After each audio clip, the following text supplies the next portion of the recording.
सध्या ईशान्य भारतातील बहुतांश राज्यामध्ये पाऊस धुमाकूळ घालतोय। आसाम, मेघालय, नागालँड, मिझोरम आणि अरुणाचल प्रदेशमध्ये लवकरच मान्सून दाखल झाल्यानं मोठ्या प्रमाणात नुकसान झालंय। गेल्या 24 तासात मुसळधार पाऊस आणि भूस्खलनामुळे जवळपास 30 जणांचा मृत्यू झाल्याची माहिती मिळाली आहे।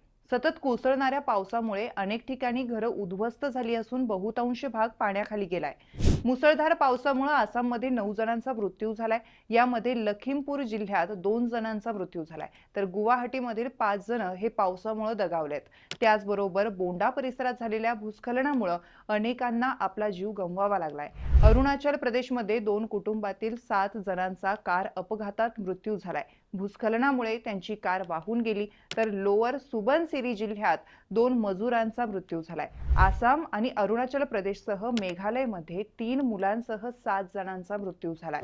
तर नागालँडमध्ये चुमोके दिमा जिल्ह्यात भूस्खलनामुळे कडा कोसळून रस्त्यावरून जात असलेल्या डंपरवर आदळल्यामुळे एका व्यक्तीचा मृत्यू झालाय। मिझोराममध्ये मागच्या 24 तासात 6 जणांचा मृत्यू झालाय, तर यात म्यानमारच्या 3 नागरिकांचा देखील समावेश आहे।